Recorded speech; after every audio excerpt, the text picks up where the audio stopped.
Ministerio Secretaría General de la Presidencia. Le doy la bienvenida a mi compañero Giorgio Jackson Drago.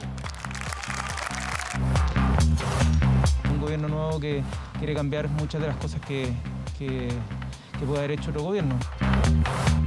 Tendremos que tener la mayor amplitud para que esas reformas, esos cambios lleguen a puerto. No sacamos nada con encerrarnos tan solo en nuestra mirada. Vamos a invitar a todos y todas quienes quieran avanzar hacia una paz duradera. No seremos nosotros los que definan esa respuesta. Nosotros vamos a invitar a una mesa de conversación. Muy emocionante y con una enorme responsabilidad. Y sobre todo lo que ha expresado el presidente electo, que hay que escuchar mucho. Así que en eso vamos a estar.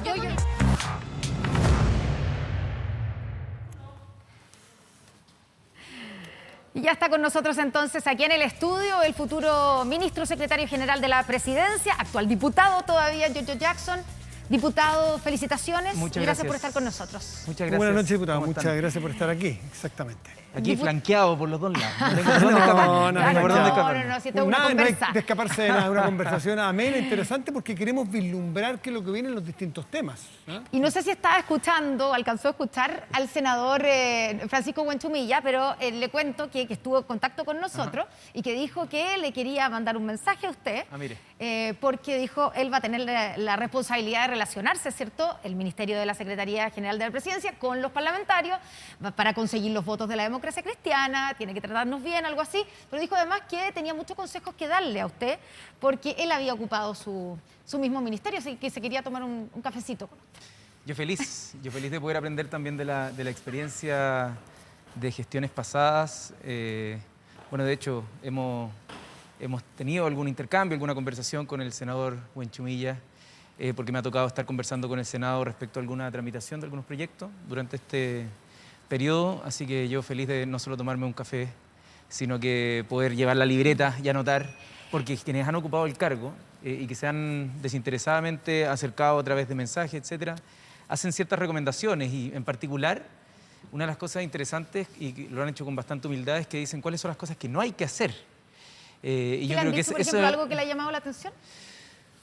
Mira, varias cosas, pero una interesante que lo dicen los propios...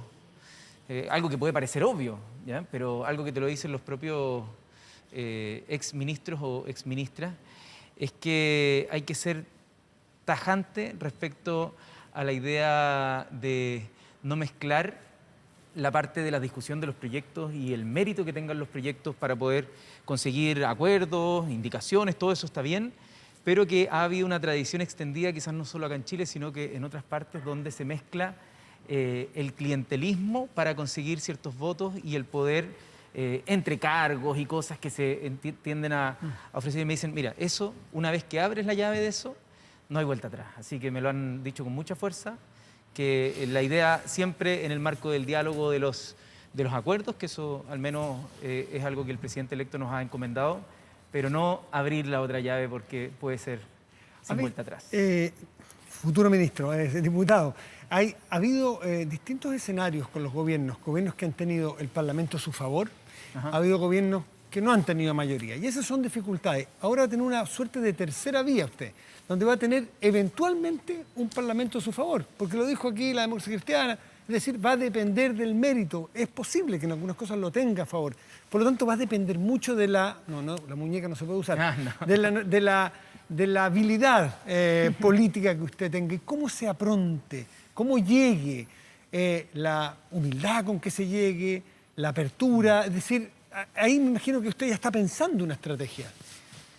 La verdad es que esta estrategia se va desarrollando con los equipos, eso parte desde las carteras también. Yo me acuerdo como parlamentario en ejercicio, uno cuando llegan los proyectos de ley no siempre recibe a las Express, sino que uno recibe al ministro o ministra de la cartera específica, quien ojalá, sobre todo para las reformas más profundas, haya podido generar un diálogo prelegislativo, no solo con las instancias de representantes y asesores parlamentarios, sino que también con la sociedad civil, porque una de las cosas que creo que es importante es que mientras aquellos proyectos, aquellas reformas que tienen apoyo mayoritario en la población puedan encontrar esas mayorías también en el Congreso.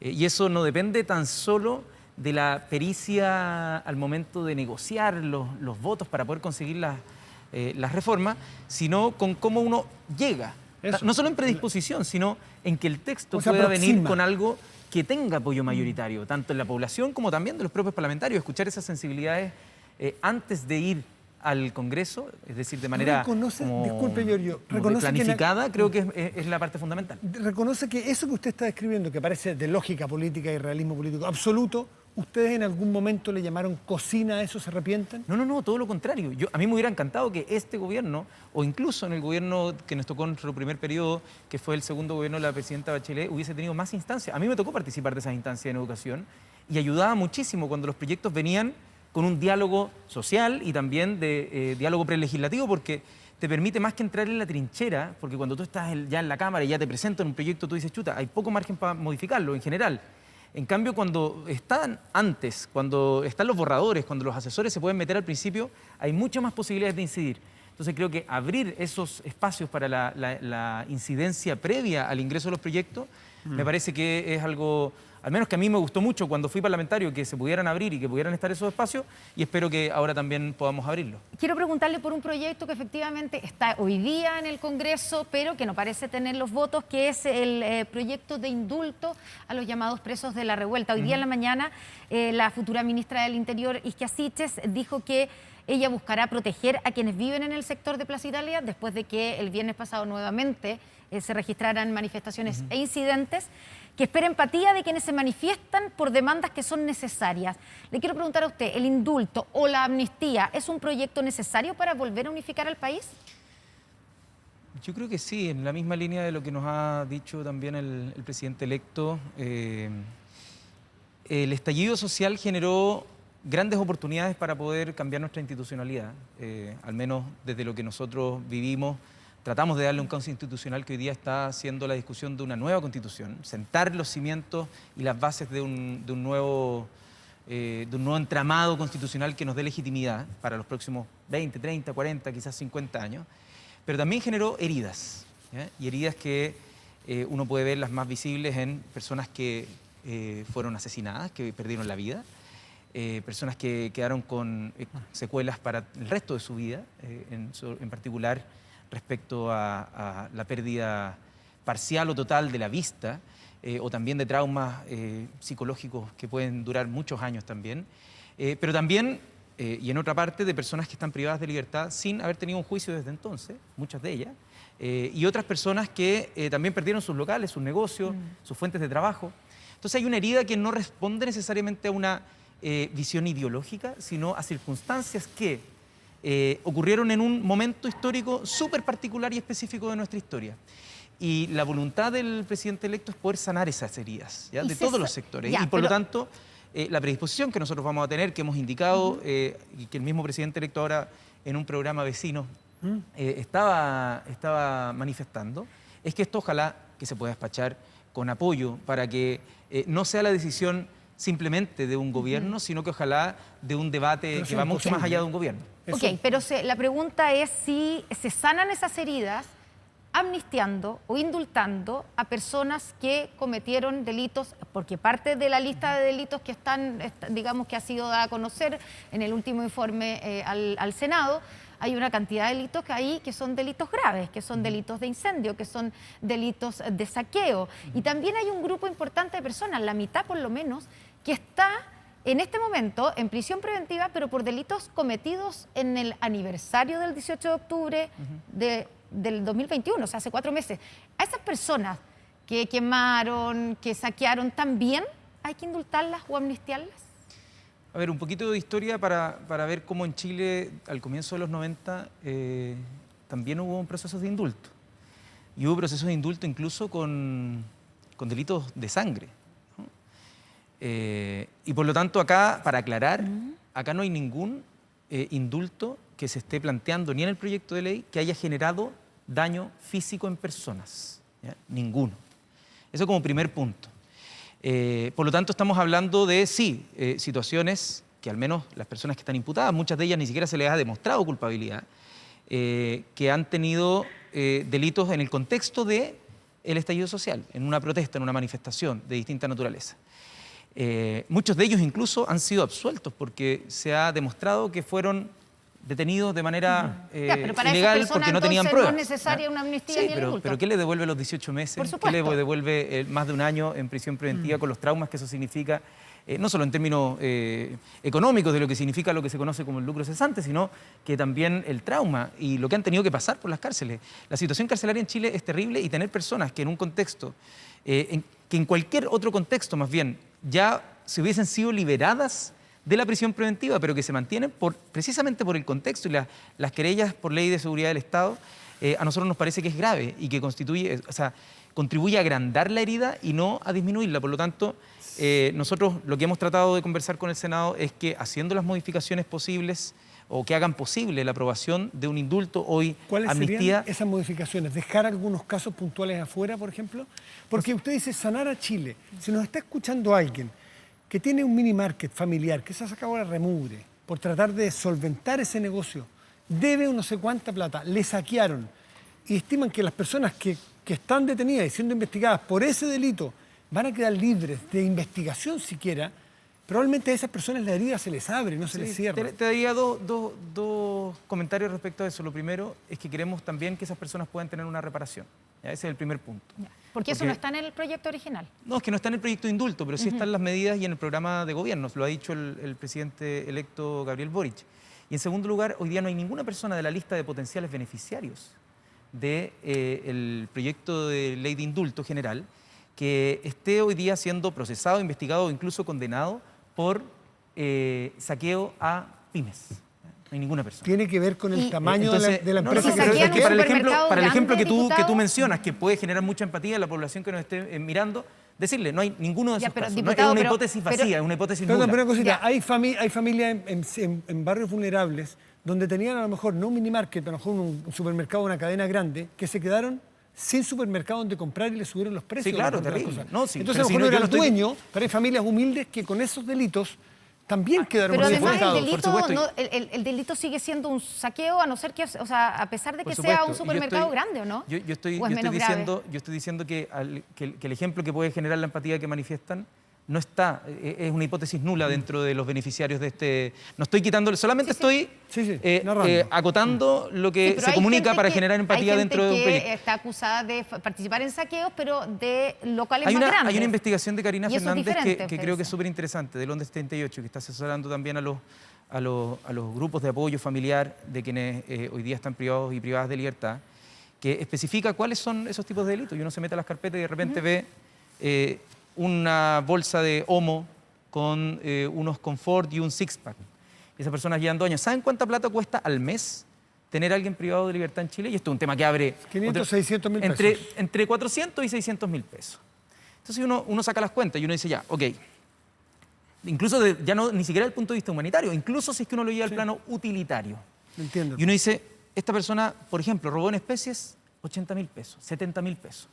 Y el Estado de Chile durante 2 años ha venido gastando mensualmente entre 400 y 600 mil pesos sin que esas personas hayan tenido juicio todavía. Entonces uno empieza a sacar las matemáticas y dice, chuta, y esa plata se podría haber gastado en incluso reparación. Pero usted sabe que esto son señales personas políticas, porque si no, alguien nos está viendo en una cárcel y le dice, yo estaba desde antes del 18 de octubre y también me están culpando cargando con un homo y yo no estoy en ningún contexto político. ¿Por qué a mí no me toman en cuenta? Porque los procesos de indulto históricos tienen contexto. Eso no pasa, no es primera vez que pasa ni en Chile ni en el mundo. Estos procesos en general lo que buscan es poder darle contexto a una situación extraordinaria que no hubiese pasado en otro contexto. Diputado, y por lo tanto ahí, para al menos la voluntad que nosotros tenemos es que esto pueda, insisto, sanar procesos, dando las señales a todos los sectores que tenga que ser necesario, como dijo hoy día la futura ministra del Interior, Isquia Siches, la doctora, que esto no signifique una señal de que hacia adelante, ahí por así decirlo, chipe libre fueron las palabras que ocupó ella, sino que todo lo contrario, es decir, démosle un contexto a esto y mejoremos las condiciones para que esto no vuelva a ocurrir. Y por eso yo le preguntaba inicialmente, y se lo vuelvo a preguntar, en ese contexto,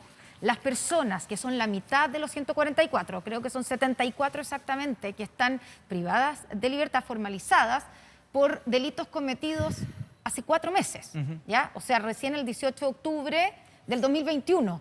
Esa gente también tiene que ser amnistiada en el contexto de que era el aniversario del estallido social? ¿Y saquearon en virtud de eso? Mira, hace una semana, creo, estuve con Cristian Valdebenito, hijo. Su padre fue asesinado por una bomba lacrimógena que le llegó acá atrás.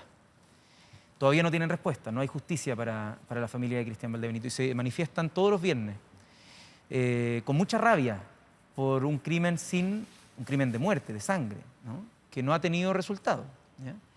Que no ha tenido la posibilidad de ver justicia.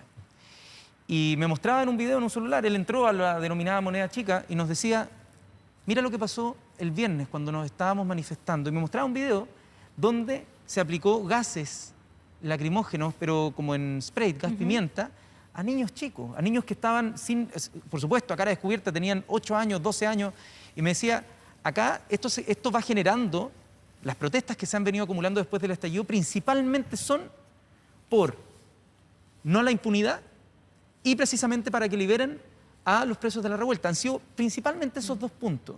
Entonces, como un círculo, o sea, por así decirlo, vicioso, pero igual no me se ha contestado alarga, mi pregunta. se va alargando el Entiendo el contexto. punto, Entonces, para diputado. nosotros es una situación en la que idealmente esto se hubiese resuelto antes, pero no han habido las voluntades. Y en general, la mano vuelve a estar fuerte a la hora de que los familiares, en este caso, de una víctima, ¿no? de la violencia policial, terminó generando en una muerte, en un asesinato a una persona y su familia.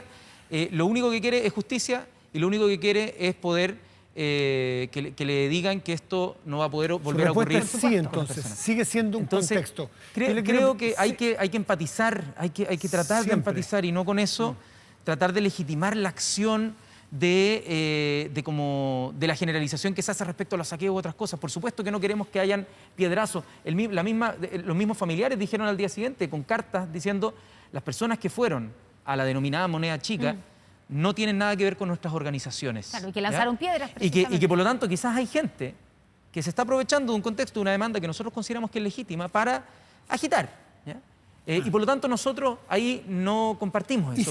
Pero lo otro, la demanda concreta, eso Giorgio, creo que hay que empatizar porque hay gente que está siendo privada de libertad hoy, que no está con sus familias hoy, sin que hayan tenido un juicio durante tanto tiempo. Y por otro lado hay personas que buscan justicia porque, por ejemplo, les asesinaron a su padre y no han tenido respuesta. ¿Es posible en el contexto de una negociación eventual para superar esta impasse o que se apruebe la ley, indultar a carabineros que están siendo investigados o han tenido condenas por hechos ocurridos también en el contexto del 18 de octubre? Mira, para nosotros eso es una línea que la hemos denominado roja porque creemos que si es que eso se quiere discutir en otro proyecto es un tema distinto, pero al menos no tiene nada que ver con el contexto de esta ley. Te voy a decir por qué. Cuando quienes ejercen como ministros de fe para el efecto de una detención,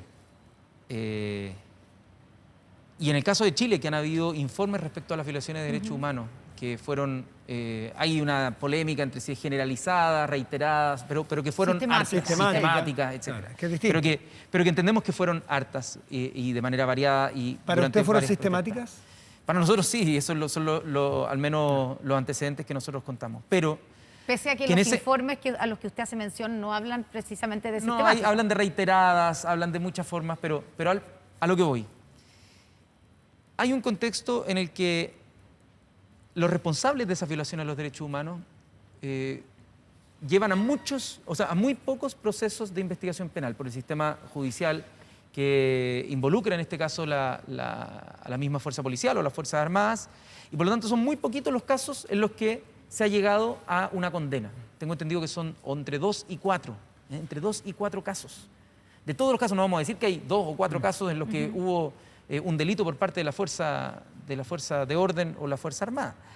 Y en el caso de quienes estuvieron protestando, habían, por así decirlo, muchos más, esto es un término estadístico, pero falsos positivos, es decir, gente que fue detenida, que fue apresada y que en verdad nunca tuvo nada que ver porque hubo una especie de pesca de arrastre.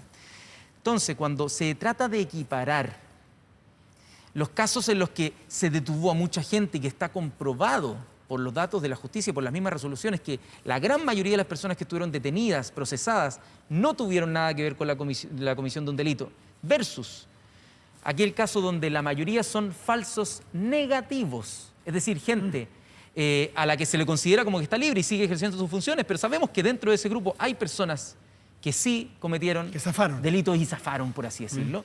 Entonces, no me parece razonable que se busque equiparar las dos situaciones. Y nosotros al menos hemos puesto esa como una línea. Por supuesto que los parlamentarios y parlamentarias tienen las atribuciones para poder generar indicaciones. Nosotros creemos que hay harto espacio para mejorar los proyectos y para que puedan generarse consensos, pero ahí tenemos una diferencia con quienes han planteado ese punto. Diputado, lo quiero llevar a otro tema que también ha sido complicado esta semana y sobre el que ustedes van a tener que manifestarse y ya se han manifestado, digamos que va a ser probablemente uno de los principales desafíos que tenga la futura ministra del Interior, y es lo que está pasando en la macrozona sur. Esta semana estamos terminando una semana donde hubo 4 personas muertas, asesinadas, civiles, todos desarmados. ¿Está decidido que no habrá extensión del estado de excepción en la macrozona sur? Sí, y es una decisión por varias razones, pero la principal es porque no es sostenible y tampoco está dando todos los resultados que se esperaría. Es cierto pero según las cifras que ha entregado la autoridad, ha disminuido los hechos de violencia desde que están los militares. Sí, es cierto que la frecuencia ha disminuido, pero no así la gravedad. Los mismos datos que tú me manifiestas creo que lamentablemente dan la razón a eso.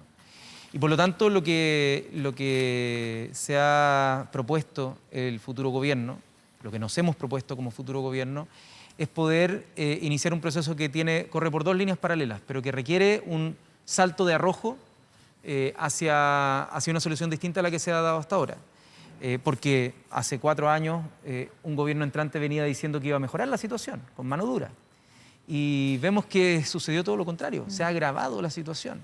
Entonces, por un lado, el carril de la persecución del crimen organizado, que probablemente no tiene nada que ver con las demandas de los pueblos originarios, ¿no? Y en particular del pueblo nación mapuche. Y por otro lado, las reivindicaciones que muchas veces terminan en conflicto, ¿no? Justo ahí en la frontera de cómo se van moviendo los predios y cómo se van cercando hacia un lado o hacia el otro, entre forestales y también comunidades donde ha habido roce muchas veces y se ha venido agravando. Bueno, nosotros ahí queremos tratar de convocar a todas las organizaciones, las comunidades y las actorías también, que busquen una solución estable, sostenible y pacífica. Y a partir de eso, tratar de disminuir al menos esa lista. Puede que sigan existiendo como siguen en las poblaciones y en otros lados, no solamente en la macrozona sur, sino también uno va acá a Santiago y hay muchas poblaciones donde hay crimen organizado también. Puede que eso siga y hay que perseguirlo, ¿no? Porque ahí toda la fuerza de la ley hay que aplicarla. Pero en el contexto de las reivindicaciones, nosotros creemos que tienen que hacerse a través del diálogo. Y el diálogo que usted propone en la macrozona sur es con todos los sectores, incluyendo, por ejemplo, a la CAM, al grupo Resistencia Mapuche Lafkenke, que han reivindicado el uso de la violencia como medio de lucha. De hecho, hoy día mismo el vocero de la CAM, Juan Pichún, volvió a condicionar el diálogo con el nuevo gobierno. Nosotros lo hemos fraseado de esta manera y creo que no es un eufemismo ni es tratar de escapar. Todos quienes quieran, y todos quienes quieran generar las condiciones de un diálogo para una solución pacífica y sostenible, van a estar invitados a la mesa. No somos nosotros quienes tienen que definir cuáles son los invitados o invitadas, sino que será cuando se haga esta invitación que quienes puedan acceder definan si es que quieren participar. Vamos a suponer, Giorgio Jackson, que la gran mayoría, y de verdad yo así lo creo también, son dialogantes, son personas que están persiguiendo una deuda histórica y esos van a sentarse a dialogar. Perfecto, eso dejémoslo aparte. Hay un grupo que hoy día a lo mejor está en armas y algunos de ellos a lo mejor van a querer entregar sus armas y van a querer dialogar. También los vamos a dejar adentro. Pero hay otros que han dicho que no están ni ahí con ustedes, que los han ninguneado, que le han dicho que son unos hippies, progres, izquierda, no sé qué, no sé cuánto, y que reivindican que van a seguir con las armas. ¿Me puede decir exactamente con ese microgrupo, aunque sean 2 personas, qué van a hacer? Bueno, no se puede obligar a la gente a adoptar las posturas que uno quiere. Ellos no van a dialogar. Y cuando se cometan delitos se tendrán que perseguir esos delitos. Pero nosotros tenemos la convicción que nos mueve a nosotros, es que hay que hacer una apuesta por diálogo distinta a la que se ha hecho hasta ahora. Y tenemos el optimismo de pensar que con las estrategias que nosotros queremos implementar va a haber una predisposición a que baje el nivel de tensión y de violencia que hoy día tenemos en la región. Háblele usted a ellos, Johnny, por favor, ¿cuál es la estrategia distinta de diálogo para que estas personas que a ustedes le han dicho que no quieren dialogar porque quieren seguir con las armas, cómo los van a convencer? Bueno, esa será la tarea precisamente no solo de la ministra del Interior, la doctora Isquiasiche, sino de todo el gobierno, de poder propender a que sea creíble el diálogo. Mira, a nosotros nos pasaba en otra escala, estoy hablando totalmente de algo, pero para que se entienda la analogía. El 2011, cuando me tocó ser uno de los voceros de la Confech, nosotros también condicionábamos el diálogo con el gobierno. Claro, pedíamos que fuesen, no sé si televisadas, pero al menos que fueran registradas las reuniones, que hubieran ciertos recursos que se apoyaran para tal área técnico-profesional, para el área universitaria, etc. Poníamos ciertas condiciones. Y uno entiende la desconfianza desde la cual muchas veces actúan los grupos organizados porque les han prometido muchas veces diálogo, pero al final es para una foto, para tratar de bajar la demanda de fondo. Nosotros tenemos una genuina voluntad de avanzar en aquellas demandas que son históricas respecto a autonomía, respecto a territorio, respecto también a las tradiciones, a las formas de cómo en otros países se ha encontrado una solución sostenible y pacífica para estos temas. ¿Le pareció genuina el ejemplo que intentó hacer Alfredo Moreno antes del caso, de la muerte de Catrillanca, que incluso estaba a la cama? Sí, o sea, pareció lo más genuino que ha habido por parte de un gobierno. ¿Han mirado el ejemplo y el modelo? Me responde a la vuelta. Yo no lo he visto en detalle. Respóndame a la vuelta, ¿qué le parece? El modelo de Alfredo Moreno, que parece que avanzó en un momento, bueno, sabemos que después fracasó. Quedan muchos temas. Ya, pues. Giorgio Jackson está aquí con nosotros en Estado Nacional. Espérenos un momentito. Seguimos. Seguimos. Sí.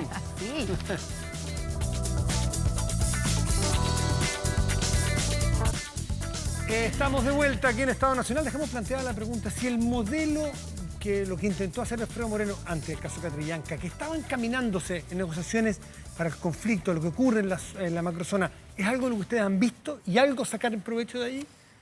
Mire, yo no lo he estudiado en específico, pero por lo que he averiguado, ha sido uno de los pocos intentos genuinos que se ha tenido de poder tener un diálogo lo más transversal posible.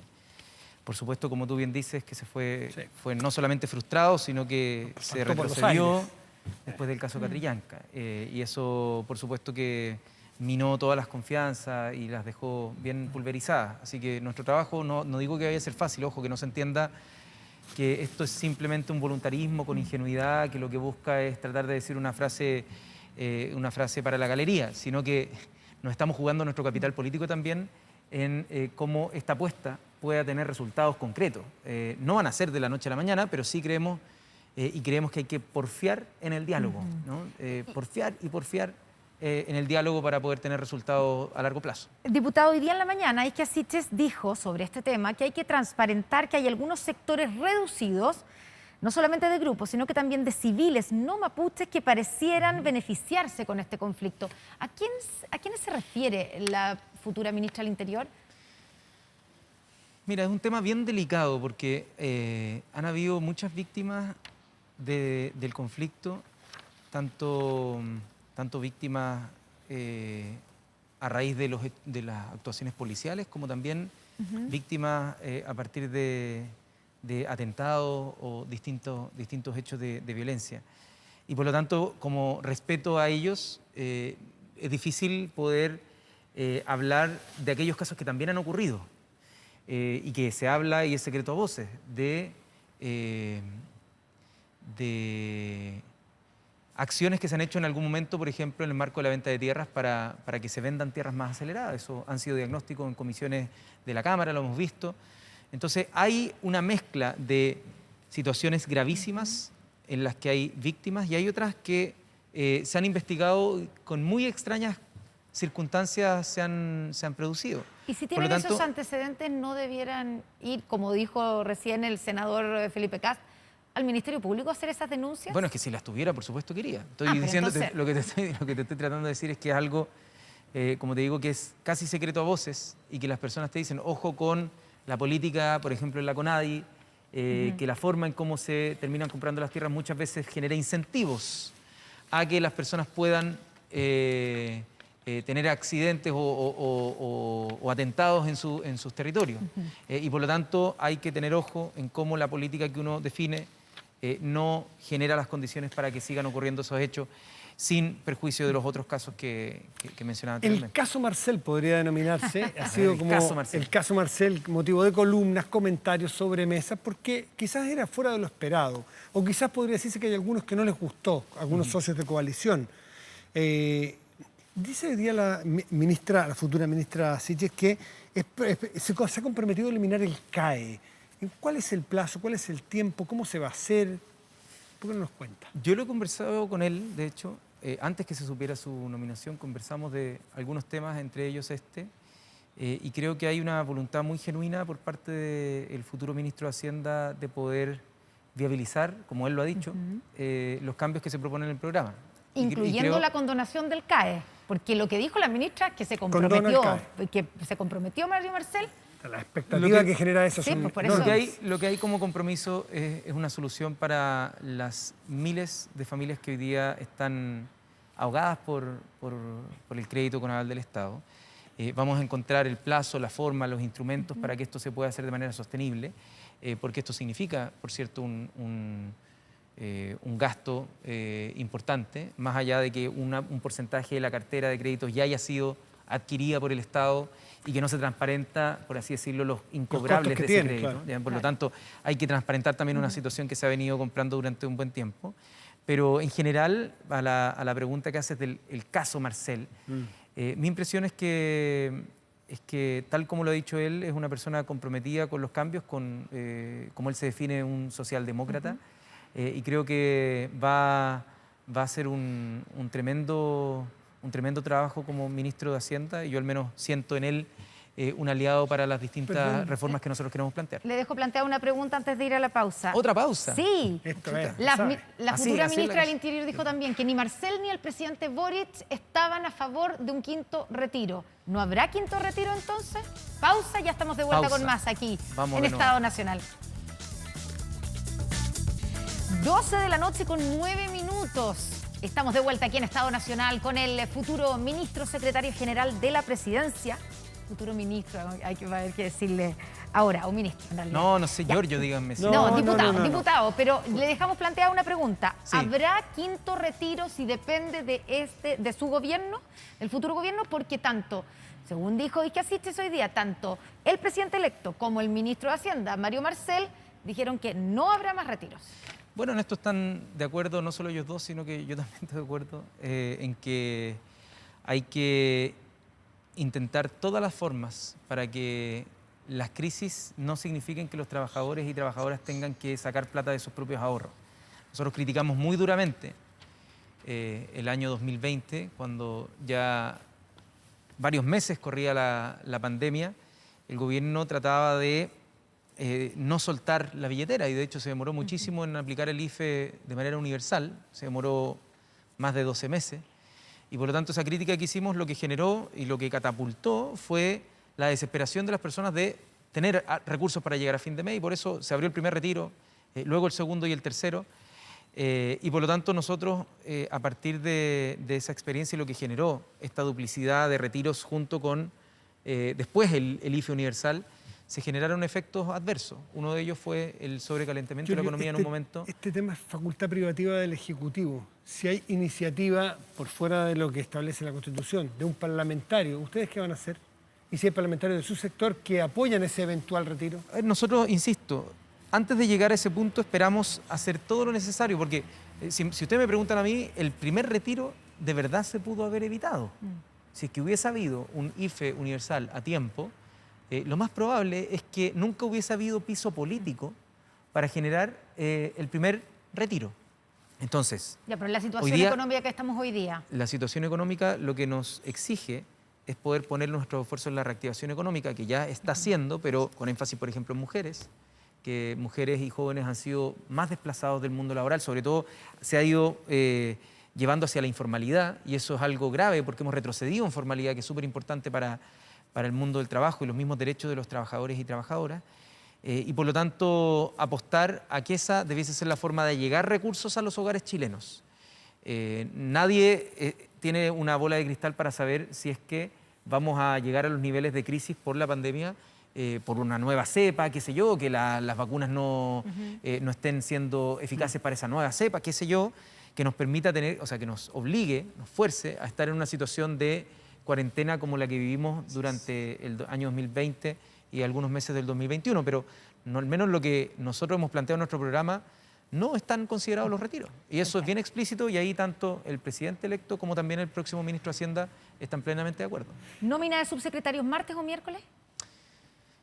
La idea es que sea entre esos 2 días, a veces salen en la noche o en la mañana, pero entre martes o miércoles deberíamos poder tener una nómina de subsecretaría. Nos están retando. Sí, nos están retando, pero... Sí. A ver, ¿cuál es la última? La última, pero cortita. ¿Tiene algún antecesor suyo en el cargo que va a desempeñar que usted mire con más admiración o ejemplo? Para atrás, tenemos muchos. ¿A cuál ha mirado más? ¿Cuál es el que le gusta más? No lo he pensado así. Voy a darle una vuelta para traerte una respuesta. Muchos nombrarían a Benninger al tiro. Así como... Seguro, muchos dirían Benninger. Sí, había mucho talento, pero una aproximación a la tesis política de lo que significa el gobierno en la relación con las organizaciones sociales de la cual yo difiero, pero por supuesto que era un hombre muy, muy talentoso para este trabajo. Le puse yo el nombre, pero usted no me dijo ninguno. No, por eso te estoy reaccionando al nombre que me dices, pero... que me han retado. Pero creo que cuando uno trata de encasillar, de repente se lleva todo lo bueno y lo malo de cada figura, así que espero poder armar ahí lo mandamos con esa propio. tarea para la casa. Nos vamos con tarea. George Jackson, muchas gracias por Muchas gracias a ustedes, Matías, Connie, y saludos a todas las personas en la casa. Muchas que tenga buen gracias, descanso porque va a tener mucha pues. pega. ¿Se va a tomar Harta pega, vacaciones? sí. ¿Una semanita? 10 días espero Ya. que poder tomarme en febrero, pero todavía nos queda mucho trabajo. Se ve muy lejana las vacaciones todavía cuando nos queda tanto por hacer esta semana. Muchas gracias, Muchas gracias, Jackson. George. Gracias, que estén muy Muchas bien. gracias a todos los que nos acompañaron esta noche de domingo. Y el próximo... Ahí queda mucho por delante. Queda mucho por delante. Que estén muy bien. Gracias Una por venir. semana Chao. muy intensa. Chao. Chao, buenas noches.